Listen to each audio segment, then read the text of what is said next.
Hello बच्चों, let's see the question. So the question is, mostly mollusks are A. bilaterally symmetrical, B. radial symmetrical, C. asymmetrical, or D. none of these. So the key concept that we should know to solve this question is about symmetry. कि organisms की symmetry कैसी होती है. Okay, we should know about symmetry. Symmetry क्या होती है? Symmetry मतलब किसी भी organism से अगर हम कुछ planes पास करें तो कितने प्लेन से वो इक्वल पार्ट्स में डिवाइड हो जाएगा. सपोज कोई एक ऐसा ऑर्गेनिज्म, एक सर्कुलर ऑर्गेनिज्म है, एक ऐसा कुछ इलोंगेटेड ऐसा ऑर्गेनिज्म है, और एक ऑर्गेनिज्म ऐसे ही कुछ अजीब से शेप का है ऐसा कुछ. ओके, तो हम देखते हैं कितने प्लेन से डिवाइड हो सकता है. अगर हम इस सर्कुलर ऑर्गेनिज्म से ये प्लेन डालें तो भी इक्वल पार्ट्स में डिवाइड हो सकता है, इस प्लेन से भी हो सकता है, बहुत सारे प्लेन से ही इक्वल पार्ट में डिवाइड हो सकता है. इस सिलेंड्रिकल टाइप का ऑर्गेनिज्म सिर्फ एक इस प्लेन से इक्वल पार्ट में डिवाइड हो सकता है. और ये वाला जो अजीब सा ऑर्गेनिज्म है ये किसी भी प्लेन से इक्वल पार्ट में डिवाइड नहीं हो सकता. No plane possible. तो ऑर्गेनिजम्स भी ऐसे अलग अलग सिमेट्री के होते हैं. सो अगर हम बात करें मोलस्क्स की, if we talk about mollusc की सिमेट्री कैसी होती है? Mollusc are bilaterally symmetrical. They are bilaterally symmetrical. Bilaterally symmetrical का मतलब क्या हुआ? इसका मतलब body can be divided into two equal halves, right and left, in only one plane. इसका मतलब क्या हुआ? ओनली वन प्लेन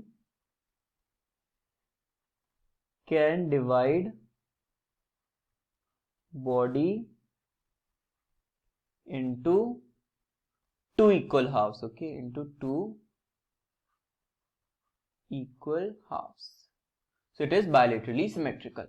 अगर हम बाकी ऑप्शंस की बात करें, so option B is what? Radially symmetrical. Radially symmetrical का मतलब क्या होता है? इसका मतलब होता है body can be divided into two identical halves in by any plane which is passing through the central axis of the body. So radially symmetrical का मतलब क्या होता है कि ऑर्गेनिज्म व्हेन एनी प्लेन, अगर हम इसको ऐसे लिखें, when any plane passing through central axis, pass मतलब सेंट्रल एक्सिस से पास होनी चाहिए. Any plane passing through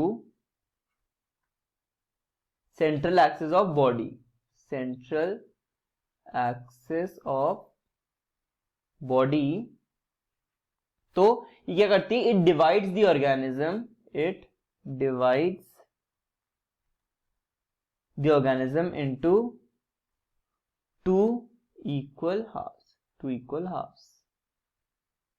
centre से पास होनी चाहिए प्लेन. जैसे अभी हमने देखा सर्कुलर ऑर्गेनिज्म था, like organism was circular kind of, तो सेंटर से पास होती हुई बहुत सारी प्लेन, कोई भी प्लेन बॉडी को दो इक्वल हाफ में डिवाइड कर सकती है. That is radially symmetrical.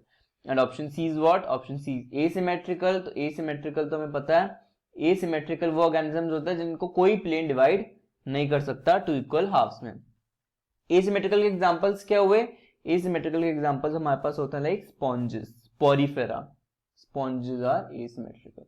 और रेडियली सिमेट्रिकल के हमारे पास बहुत सारे एग्जांपल्स हैं, जैसे सीलेंट्रेट्स हो गए, सीलेंट्रेट्स. ओके, टीनोफोरा ग्रुप के मेंबर्स हो गए, टीनोफोरा फाइलम के. And the adult echinoderms, and the adult echinoderms. Echinoderms के जो लार्वा होता है that are bilaterally symmetrical, whereas adults are radially symmetrical. Okay, so question में हमसे क्या पूछा है? We are that mollusc are option A bilaterally symmetrical. So option A is the correct answer for this question. So I hope this concept is clear to you. Best of luck. Thank you.